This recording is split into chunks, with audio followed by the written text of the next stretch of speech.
everybody. Welcome Women Crush Wednesday time. We've got a really, really, really awesome guest today. I'm super stoked to have Cynthia Frelund jump on. She's NFL Media's very first analytics expert. So we're going to talk all things, what that actually means, of course, how she's the first. And she's just been a dear friend of mine for a very long time, and she's someone that I have immense respect for, and she is jumping on right now with her. Cynthia's jumping on. But yes, this is something I love doing each and every week. Thank you guys so much for tuning in. And there she is, Cynthia. Hi, girl. How are you? Oh, my goodness. Congratulations. I love the surf show. It's so much fun. Oh, thank you. First of all, I thought you were going to say congratulations because of that gnarly Raider game. Like, how amazing was that? Well, also that one. But we got to go in order. The surf show came first, and then the Raider. I mean, they won twice. I know, right? I mean, it was amazing, and of course, I love watching you on NFL Network preview everything and talk about everything. And there's so much to get to with you because you and I have been dear friends starting in 2016, right? That was when you started at NFL Network, correct? I mean, you were the nicest.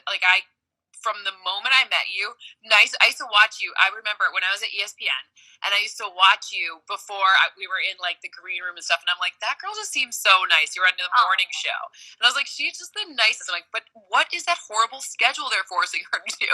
Because we were on the East Coast watching you in the morning. So yes. And it was a terrible schedule. I'm so grateful, and Kay Adams does such an amazing job on the East Coast when the show. And where the show should have been shot in the first place.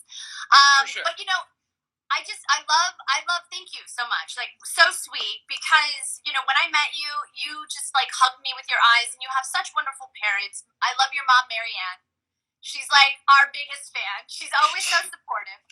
The biggest fan. Number one fan. Number one. Yes. But hi, how are you? How is everything? Football season's starting. What a crazy week one. There's a lot to get to. I only have I feel like 12:20 is a hard out for you. I want to get as much as I can with you. So how was week one? How are you doing? 7 straight upsets. That's crazy. 7 upsets. That's insane. When we were on Game Day Pick'em, and we had so much fun doing that show, I can't even imagine what we would have had to talk about. So it was just can't even believe it. But I'm so glad football's back. Being back in the stadium, I'm sure you can attest to this even more. That looked. I wanted to be at that game. Can we just keep replaying that game every Monday? That was awesome. What a crazy atmosphere. The whole thing looked really, really awesome. It was so fun. It was really fun. I mean, there were moments where I was like, oh my God, hair's going to fall out of my head. I'm so stressed because it was ups and downs and, everybody kind of going against the Raiders, even with all the running back injuries to the Ravens. You can't forget what Lamar Jackson does. He's such a lethal threat on the ground, in the air. He's got such a deep arm. We were nervous. This was a new look defense we were putting out with Gus Bradley. Some young guys, some veterans. So we really didn't know what to expect, and we felt like we were getting the first number one hardest test to start the season. And it's not going to get any easier because, of course, we have the AFC North, so we have to still worry about the Steelers, who look really good. And I know you were talking about them, too. You talked about your prediction of who won the Super Bowl, and you nailed it one year. Who's your Super Bowl prediction this year? This year I have the Chiefs and the Packers. And the Packers did not look so great week one, but I still think the NFC in general is an easier division. I think there's not as many teams. The AFC, there's a lot of teams that could actually contend for the Super Bowl. So the interesting part there is it really comes down to quarterback. And if you got a chance to watch that Browns-Chiefs game, you know what I'm talking about. I mean, Patrick Mahomes is doing Patrick Mahomes things, right? Yeah. So, it's the quarterback just makes the big difference with that. But, look, the NFC just not as competitive. For me in the NFC, there's really only 3 teams that could make it to the Super Bowl with high probability without some weird things happening. And, of course, weird things can happen. But, just in general, the Bucs, they have the easiest schedule. They have all 22 of their starters returning, so that makes the Packers with Aaron Rodgers, league MVP, that they'll look a lot better against the Lions. That I'll always dig a dig at the Lions. And then someone from the NFC West. Now, I'm going to tell you, I actually think the Niners from the NFC West could be the winner of that, and I think that's the most difficult division in all of football. NFC West. Yeah, I mean, I think they all won as well as the AFC West, which is also a very difficult division that the Raiders have to contend in. But yeah, super interesting that you went with the Packers because you didn't say the Bucks, even though they're returning all 22. Is there a reason for that? And then I want to get into you, but Oh yeah. when I have you here, I'm like so curious. I want to ask you every question. Well, good thing we're like you can text me anything you want to, of course. That's true. But but look, when it comes down to like why the Packers and not the Bucks. Actually, as a Raiders person, you know this. There's risk reward scenarios. The Raiders play a very risky form of football. It's about those deep connections, and that actually makes a big difference. It can go the wrong way, but when it goes the right way, it really goes the right way, right? Yeah. Like, if that makes sense, like high risk, high reward. My favorite Raiders stat last season was they were the best on third and long, like third and 15 plus, and they were the worst on third and short, third and two, right? So it just shows you that the risk brand and the risk profile like paid off for them, and that's interesting. Now, I think that's what the Packers will have to do, just given the composition of their team. It's very hard to go back-to-back Super Bowl, even if you return all 22 of your starters. Just hard in general to keep everyone healthy that long, all of the different dynamics that happen in the course of the season. So that's just why risk profile, when you want to pick one with a little bit more risk, right? Like, don't just take the boring one. You know what I mean? It doesn't always work.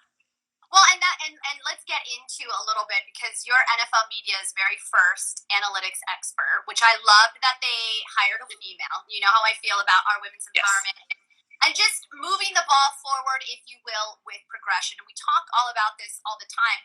You know, was that something that when it comes to this career path that you've essentially etched? Because I think what you and I have in common, and in many ways, you're way more of a pioneer than me, but I didn't have a lot of female broadcasters like what it is today. You know, Right. I love that there's so much more female presence in sports broadcasting. It doesn't matter the sport. I just love that I see more women doing it and I see more women comfortable with it. But you didn't really have a female to look up to in your specific field. You know, when it comes to what you've created, first of all, do you feel like you're a trailblazer? Because you're so humble, I feel like you're going to say no, but you are. Do you realize that you are? Like, I know that this is an annoying question because you're so humble and modest, but when it came to this career that you've created and you've had so much success in, and it's truly as a fan of what you represent, I love watching your career soar. Because you are such a good human and you're just so good at your job. Was this like the career path you wanted to take? Did you fall into it? Like how did this all play out? So I mean that's a great question. I'm not really even sure how we got here, but ultimately, look, there aren't a lot of examples in this area in general because while analytics isn't new, calling it analytics is, right? Like we saw Moneyball, this like movie that came out, and of course like you put Brad Pitt in it and then people be very interested in it. So, like this movie came out and then people are like, you're doing Moneyball for football. Well, they've been doing some version of that for a really long time. It's nothing's. I'm not gonna say the word nothing's new, but it's they're just called out and separated differently. And then with the amount of technology that's become available, you can do it a lot faster and more efficiently and get bigger insights, just like everything else, right? So at the end of the day, the putting a spotlight and telling the story in this way using this metric, it was kind of a function of being in the right place at the right time with like a really weird background that worked out for it because I had worked in the league office. I had been a banker. I had like a real like I'm a quant, like I went to school for that. Like I didn't go to I don't have a broadcast background, and I had to like look to people like you to learn how to be a better broadcaster because that wasn't I had passion for the thing that differentiates me, right? But like I was terrible on TV when I first started, so I had to look to women like yourself. Women, I was at ESPN at the time, so there was a bunch of great examples of women there that are awesome on air. I mean, Linda Cohen is my neighbor here in California now, and she's just like nobody. Read a hockey highlight. Like, try to not be joyful when you listen to Linda Cohen read a hockey highlight. Just try. I dare you. So there's just so many. There's so many like amazing women that. What I really liked about learning about all this was like your personality comes through, and that was what was interesting to learn, right? Like because I have this like really nerdy niche, and that's my only reason for being on TV. But then it's like, how do I get either my personality, and then we'll see what happens from that, because it's always better to go with like who you naturally authentically are, and then just like let the chips kind of fall from there. Well, and I love that you said that. I mean, it's such an interesting perspective because you're right. The world of analytics has always been around. it's only recently with the onset of fantasy football and sports betting and gambling and all of that that now a lot of people have taken such a keen interest in. And I imagine with your career as truly the trailblazer, especially for the young females that look up to you and want to do what you do, I imagine was really hard because it's like you're taking, I mean, we've talked about this, you're taking high level engineering, smart math, brain, which is not me, which is I'm language. I'm language. I'm not Mm-hmm. numbers. And then Right. you have to truncate it and then regurgitate it for an audience that doesn't necessarily understand that. Oh, and Right. then also fit it into like a 2 minute TV rundown. Good Two luck. minutes. I would love 2 minutes. 90 Yeah. seconds, maybe. Right. But, Right. yeah. Oh, sorry. Go ahead. No. Oh no, I was just gonna say it's just been a challenge, right? Like so that was an interesting challenge, and also like I think a lot about like when like I'm going through this exercise. Like I always try to like ask my this we go on walks, we talk about this stuff all the time. It's like what do I stand for? What's my mission? Like what's my like brand value? What's my what am I doing here? Right? Like so at the end of the day, you try to distill it down to what is it like, and I'm like, well, I want to be seen as like the gold standard of like credibility, but I don't want people to have to do the work I had to do to get there, right? Like I want them to know that I'm like incredibly credible, but I want them to be entertained because at the end of the day, this is sports, it's fun, we're Raiders fans for the night, we're whatever. Even if you're not a Raiders fan forever, if you feel like being a Raiders fan tonight, Yeah. be a Raider, like it doesn't matter, like we're including people, right? So it's like how do I balance the sophistication of like what people deserve, because they do deserve to get like the best information out there, but like they don't deserve to have to like go, I have 2 master's degrees, like I'm not paying that stuff off for years. So so like they don't deserve to have to go do that. So it's like finding that balance and like being like, okay, I want to be the gold standard in this, but I also want it to be authentic because I do love it, like I actually love it. So Yeah. Well, and it is interesting because you kind of hit the nail on the head. I think to be good at broadcast, even though it's pressure and it's live, and sometimes you're feeling nervous, if you're having fun, most likely the people at home are having fun. And like, yes. I started working for the Raiders, and sometimes the Raiders have had a couple of strings of losses. It's challenging as a broadcaster to effectively talk about a post game, which is what I do for the Raiders, in a way where you're respecting the game, but you're keeping the audience in tuned and still engaged. And it's like a fine line to walk where you're like, I want to entertain you guys, but I also want to respect that we just lost. Like I can't have fun doing this when everybody's ho hum. So it's interesting that you talk about that. And that's funny that you say that because that was going to be my next question. Like, what is your goal as what you do? How do you truncate it and make it concise? But you answered it, so I love that you knew where I was going. This is why you're predictive. You're so predictive. There we go. Like she doesn't even know it's subconscious. So on brand. But I wanted to ask you. I did want to ask you because you are so high level. Like your job is not easy, and then you have to do it in a high pressure setting. As a broadcaster, it's not easy. How do you handle those moments? Like because I feel like, especially too, when I go on walks with you, I feel like being in your orbit is such a blessing because you do put such high expectations on your shoulders. Whether it's your fitness, whether it's your yoga, your Pilates. This woman runs marathons. How many have you done now? 24. 24. It's an aggressive number. Like it's a silly aggressive number. It's ridiculous. Yeah. But you do it. And so I guess a part of me wants to, for those of us that are, I'm always so curious how other people operate. And that's one of the reasons why I love being in your orbit and I love being around you. You keep it so real. How do you handle and navigate a high pressure job, but then also you're an overachiever. So you talk about balance. Like, how do you find the balance in your job? And then how do you handle such a high pressure job? Well, there's a couple of things that are really important, but I'm a huge advocate of going to therapy. For me, it's all about like finding. I understood before, but then you can get caught up in nonsense. this is a high pressure job for a lot of reasons, but part of the reason why it's so high pressure is because a lot of people you don't know can have opinions about it. And I'm a people pleaser and I'm a perfectionist, and these are natural characteristics that like maybe make you go a little nuts if you're not taking care of cleaning up your lawn, like my mental health lawn, right? So for me it's a lot of therapy, a lot of recognizing who's around me and whose energies around me.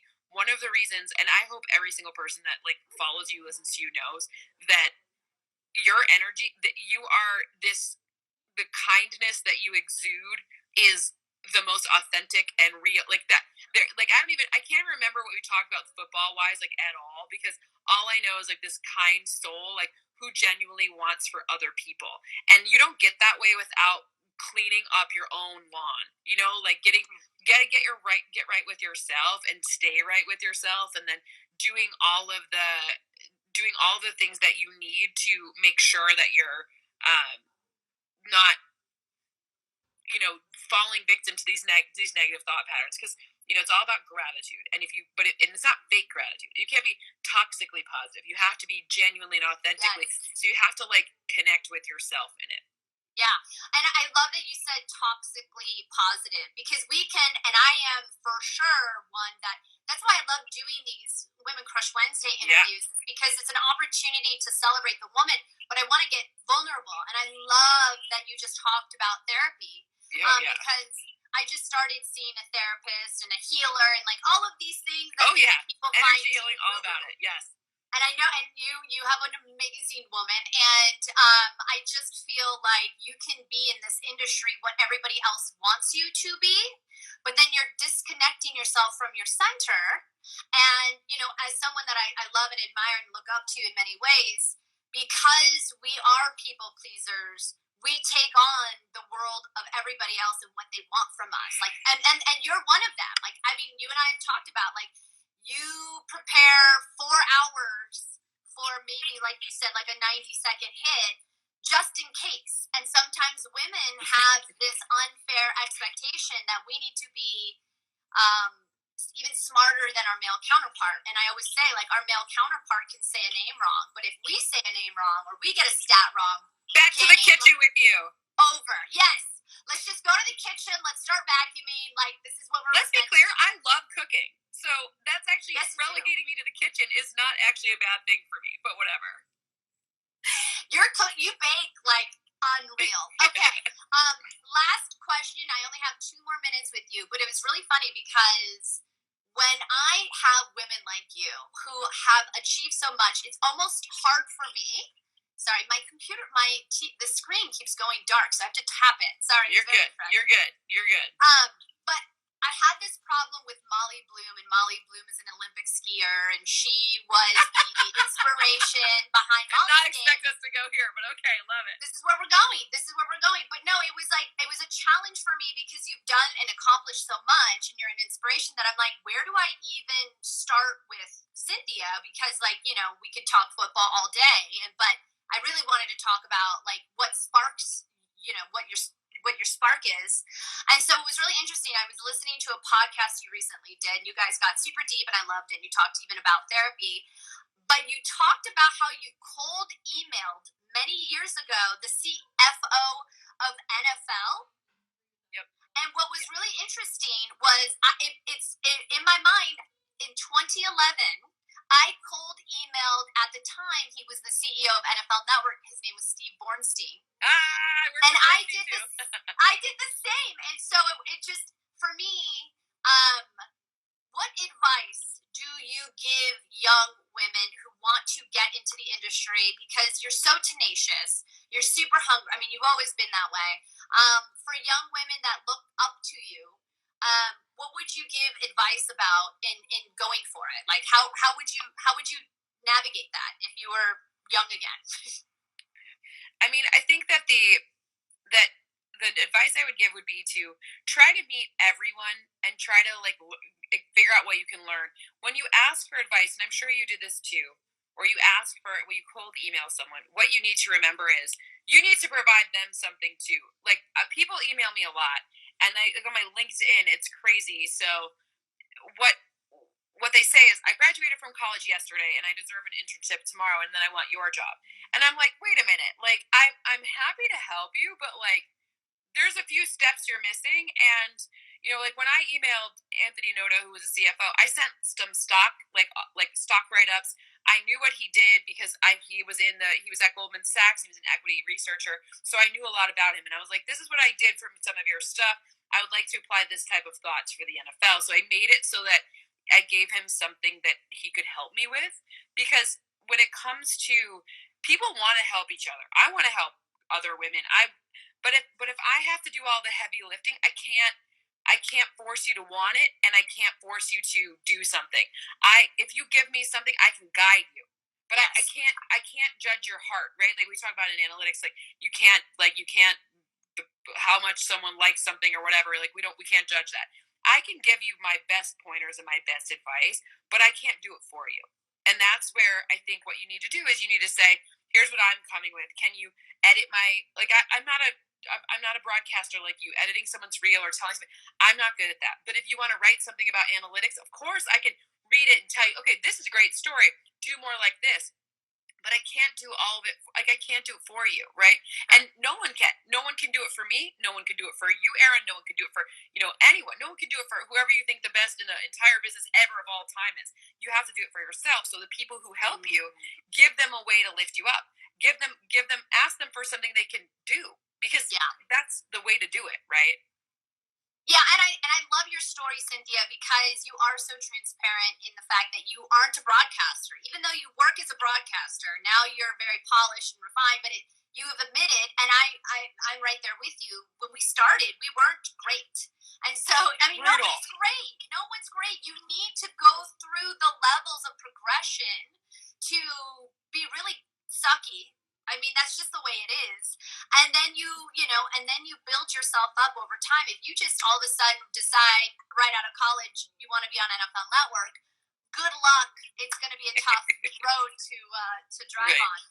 But I've always been in deep admiration of you. You are so talented, but yet humble at the same time. And as everybody has said, so many people love you, Cynthia. So continue to just be such an amazing role model for so many people, myself included. I deeply respect you, and I'm just so grateful that I got some time with you. Well, we need soon. That's what I was about to say. We need to walk very soon, whenever you can. I love you. Good luck the rest of the season, and I will see you soon. Bye, Thanks, girl. Cynthia. Bye. Bye, babe.